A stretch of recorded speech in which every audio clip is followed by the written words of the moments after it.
are you looking at me like that? Huh?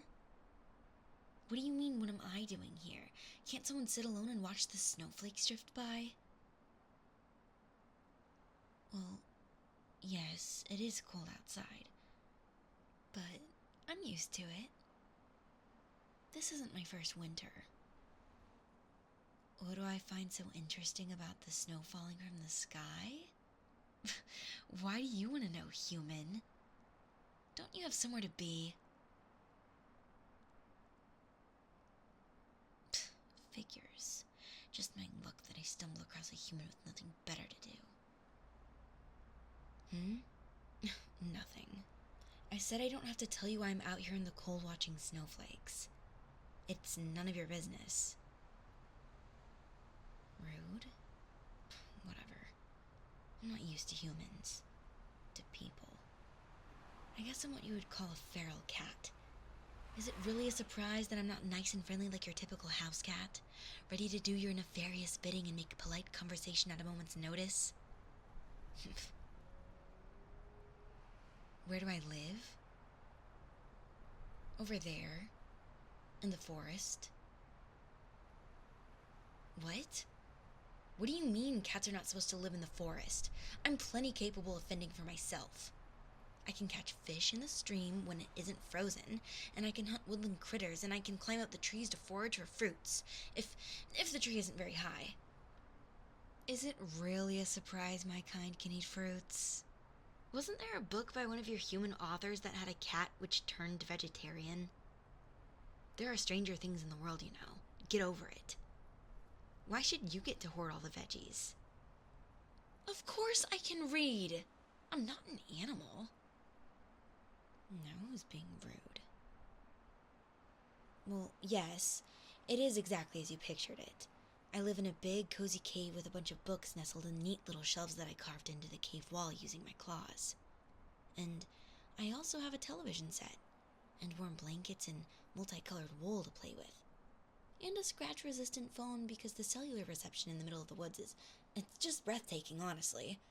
Is there anything else you want to know before I can return to snow watching? Wait, don't answer that. I wasn't... Ugh. You're asking me how I came across human literature in the forest?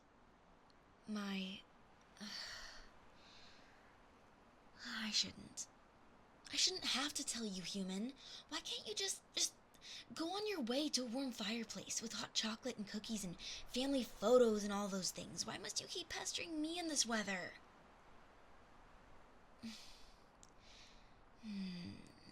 It doesn't sit right with you that I'm out here on my own. I see. You're curious. You know what they say about curiosity and getting killed, right? I'm a cat. I would know. Please. It's freezing out here. Of course you can get killed. Or sick. Or suffer frostbite. Any number of things can happen. I'm safe because I have all this fur. I'm cold resistant. You know what? Fine. If you insist on annoying me like a laser pointer in my face, let's talk about something else. What do you do to buy fish, human? What? Of course I know you have to go to the market to do that. I meant, what do you do for a living? Oh, I see. I wouldn't know much about that, but it sounds nice. Well, I guess a few people in the world can unironically call their job or school nice. But you have to do what it takes to support yourself, you know? You have to get by. That's what he would always tell me anyway. It's not important. Tell me, what do you... I look sad? It's just your imagination. I'm not sad. No, I'm not. What's there to be sad about anyways? It's just a cold, dull day. And everything looks grayish. Muted. Because there's no sun, and it's boring, and there's nothing to do, and so No, I don't want to hunt in this weather. Or raid one of the houses in your town for supplies. I'm not in the mood. Oh, Don't look so surprised. I may live alone in the forest, but I occasionally make trips to the human settlement for food and trinkets. It's not stealing. It's redistribution of resources. Yeah, that's what it is. You guys have plenty anyway. I said I live alone. Yes. Why is that important? No, I'm not lonely. Being alone and being lonely are very different things.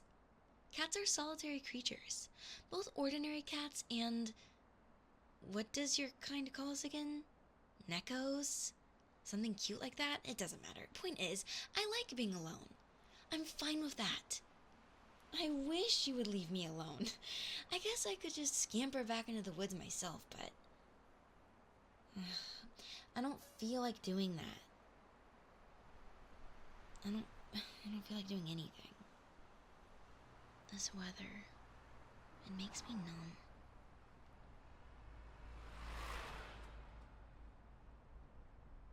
You asked me earlier what I find so interesting about the snow. Nothing. That's what I like about it. The lack of substance. Just cold powder falling aimlessly. Watching the flakes flutter and drift in this way, it numbs my mind. Slows down my thoughts, I guess. They're pushed aside for a while. I can just sit and focus on the lack of substance, on the emptiness. It's nice, not having to think or do anything. Again? What do you mean that's something only a sad cat would say? I'm not sad, I told you. I'm just trying not to dwell on things that are of little consequence. You humans don't have a patent on being distant and pensive, you know.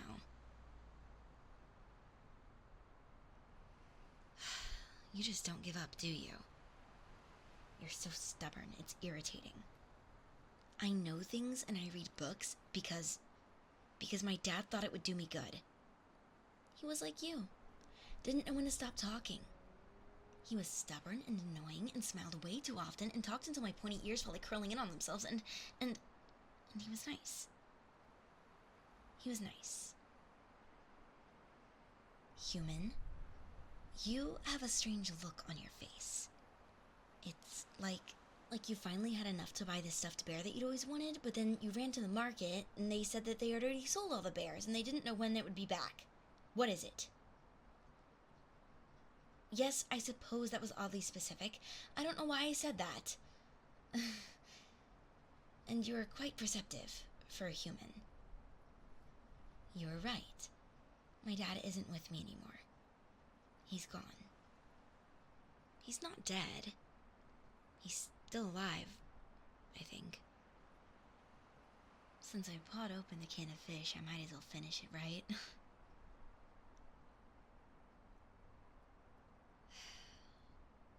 My mother first met him in a glade deep in the woods. He had come from town in search of berries. Most humans aren't so ambitious in their berry collecting. They do not venture so deep into the woods, but for some reason on that day, he had chosen to visit the glade. He screamed when he first saw her, my mom recounted fondly. Wouldn't stop until she had to cover his mouth with a paw. Humans scare so easily. But he must have seen something in her eyes, in her face. A year later, I was born.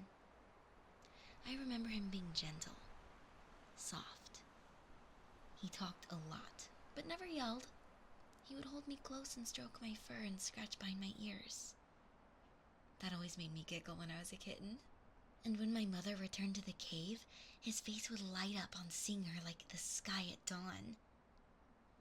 He would tell me stories, so many of them, about distant lands with mountains so high they touched the clouds, and where waves would wash little seashells up onto the sand, gifts from the creatures that lived below the waves, vast and numerous.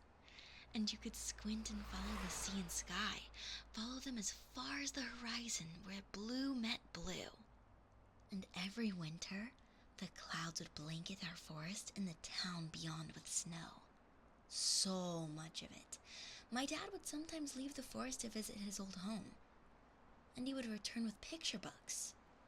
The illustrations were dusty and faded over time, but they had so many different colors that they never failed to pique my interest.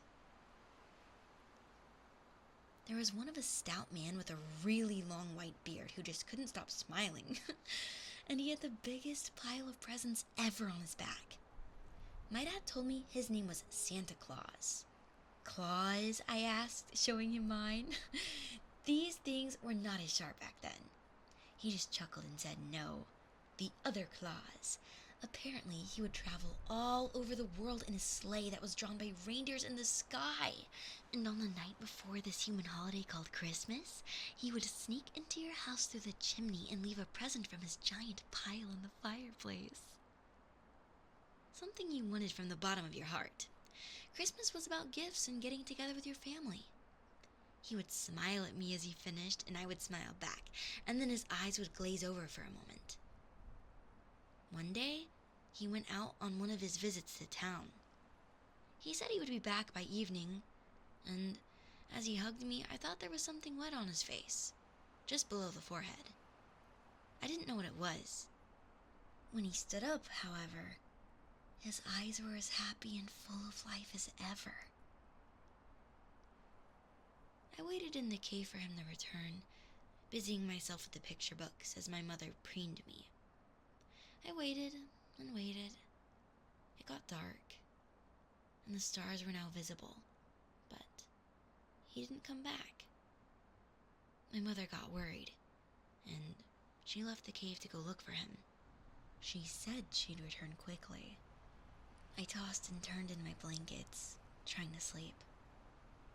It was the middle of autumn, and I felt cold. The chill crept through my blankets, through my fur, and I couldn't go to sleep. I lay awake in the dark as I waited for my parents to return, but they didn't.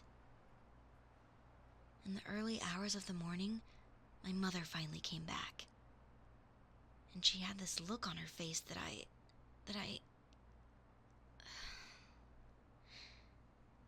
don't know how to describe it.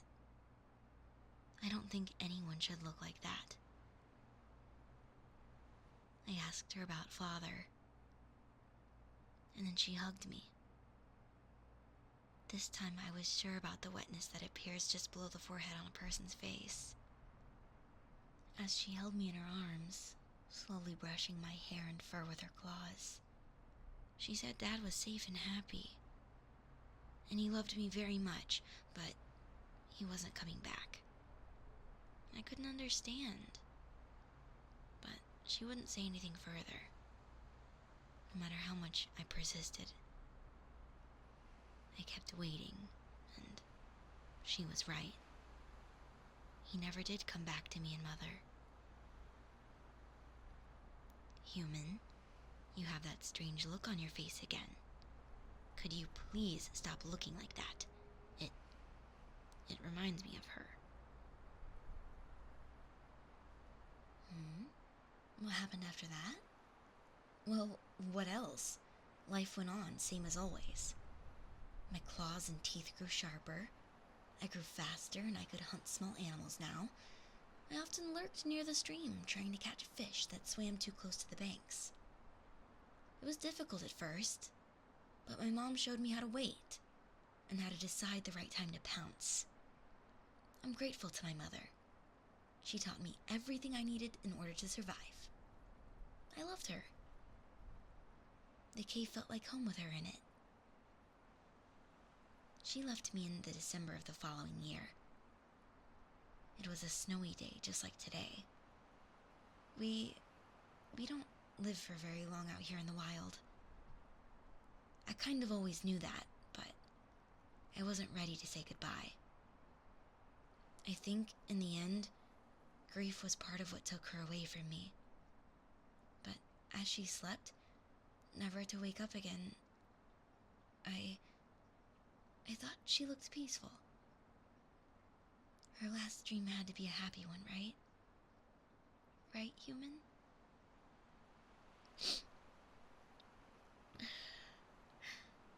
Yeah. so too. Thank you, human. My mother loved Dad very much. I can tell.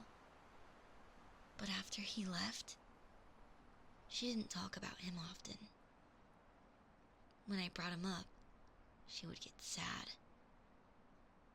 It happened every time. I didn't want her to be sad, so after a while I stopped bringing him up. I still opened the books from time to time, leafed through them. One evening, my mother saw me looking at Santa's picture.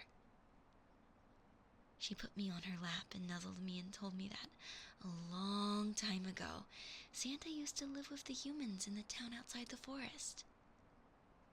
He was their friend, and he loved making children happy. His house was just on the edge of the forest. His reindeer lived in the woods, and they were his companions. They were magical creatures who felt and thought just like humans, or at least as humans used to, back when they were pure and their hearts had not been touched by malice.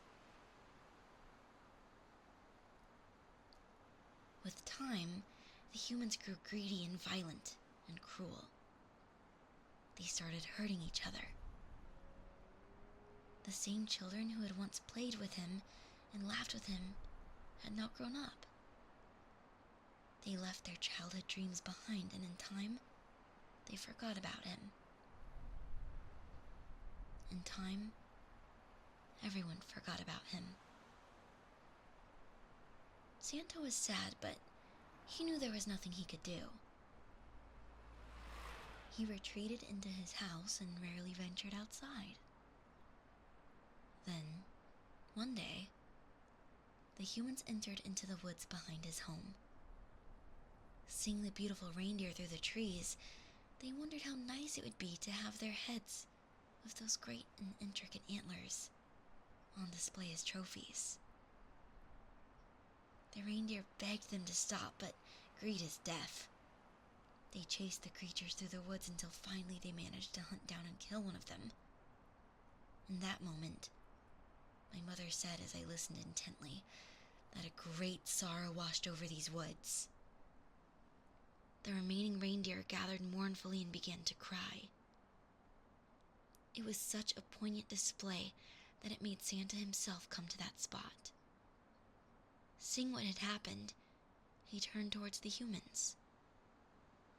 They realized their mistake. They feared his wrath and what he would do, but Santa did not hurt them. There was only sadness on his face as he looked at the children in the hunting party. He gathered his reindeer, picked up the body of the fallen one, and then sailed upwards in a giant sleigh. He was never seen on Earth again. Mom said he lives on the North Star now, the brightest star in the night sky.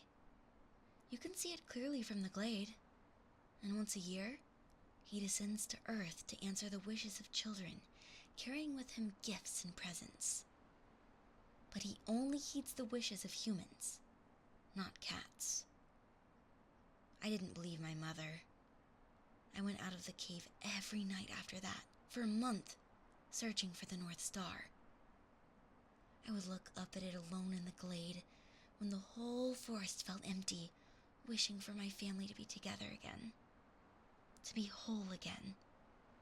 But my mother is always right. Santa never fulfilled my wish. There, human. Now I've told you all about my sad backstory, just like you wanted. Are you satisfied now? You are sorry? It's fine. Don't be. It all happened years ago, and I'm okay now. I don't feel sorry. What I do regret is that I lied to you earlier. I don't, in fact, like the snow. It's cold, and it sticks to my fur, and it's so difficult to get off afterwards, you know? Huh? What are you doing, human? Why are you sitting in the snow beside me? You'll get cold, and what are you... You're holding an umbrella to protect my ears from the falling snow. Huh. How very heroic of you, noble human. Protecting me while you sit there shivering. I don't want to be responsible for making you sick. Can you please go home now? You have one, right? What do you mean, oh, but what are you gonna do? I'm gonna be fine. I'll return to my cave and then try to catch dinner. Then I'll sleep. Ah, so you noticed, huh? Yes, I guess I am a little thin. The stream is frozen and much of the wildlife is hibernating. Food is a little difficult to come by, but it's nothing I can't handle. I'm just going through a rough patch. Everyone does. I'll just have to dig in my claws and weather it out. It'll be fine. You'll see. Human, what do you think you're doing? You've listened enough? What is that supposed to mean? Put me down. Put me down this instant, or I'll rip your hands to shreds. I'll do it. Don't force my paw. Huh? You're taking me home? What? No, I don't want to go to your house. This is wrong. Why are you taking me? Put me down. Let go of me. If this is out of pity, I swear I will... You're doing this because you're lonely and could use some company? You really think I would fall for such a trick? Trying to lure me into your home under the guile of loneliness?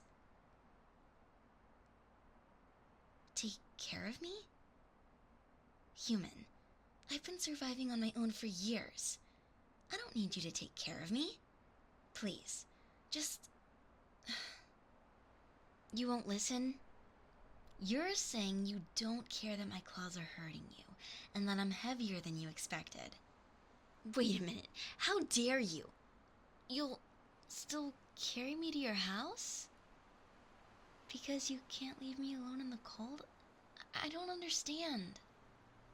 Why? Because it expands your column of good deeds? What? It makes you happy. You don't want me to be sad. The same way I didn't want my mother to be sad. Human, no one thinks that way anymore.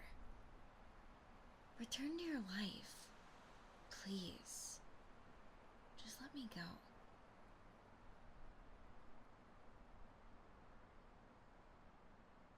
You really won't let me go, huh? You're stubborn. No, I'm not agreeing to anything. I stopped struggling because I'm tired. I'm tired from the cold. The only thing I'll admit is that if nothing else, you're warm.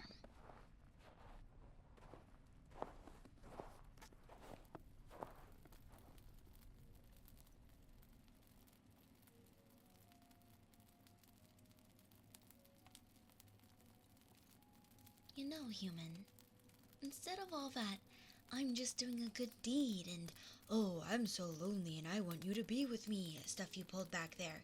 If you had just told me you had baked salmon in your house, I would have offered significantly less resistance. How's your arm, by the way? I didn't draw too much blood, did I? Stop worrying about me. Yes, I'm full. The meal was acceptable. Yes, it was acceptable.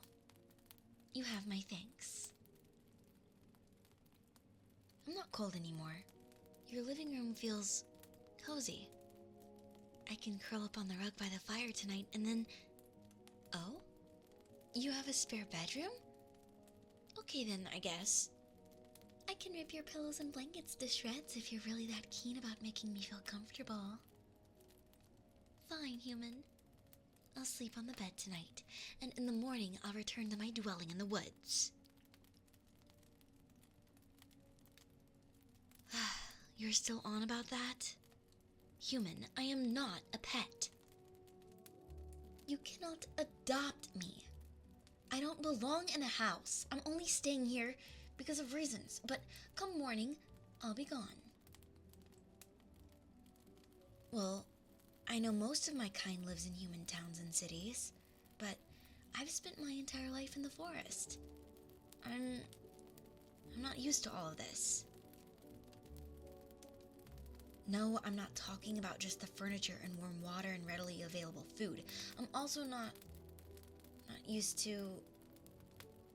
Yes, I'm not used to the kindness. I still don't understand why you're doing all this, but I'm grateful. Really, I am. You want to go sit by the fire? Okay, we can do that.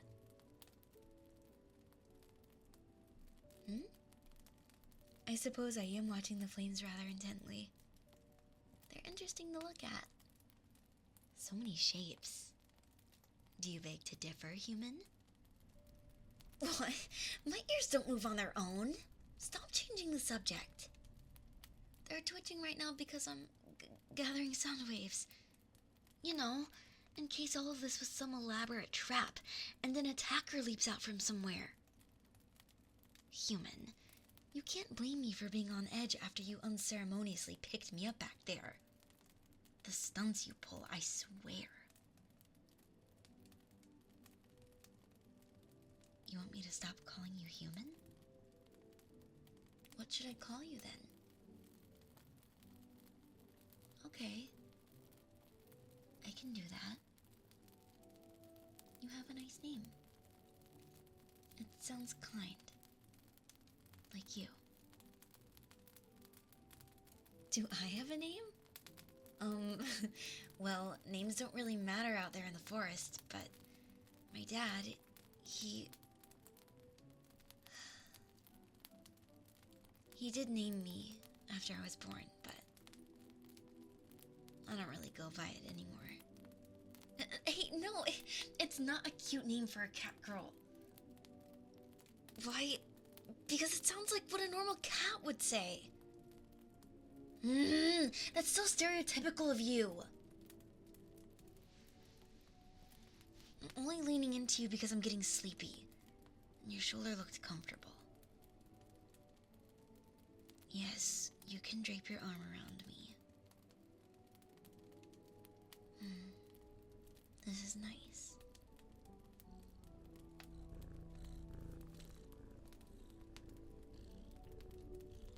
I suppose I can stay with you for a while longer. But if you try to enter the bathroom again while I'm bathing because you thought I don't know how a geyser works, your arm is going to need stitches. Yeah, that's what I thought.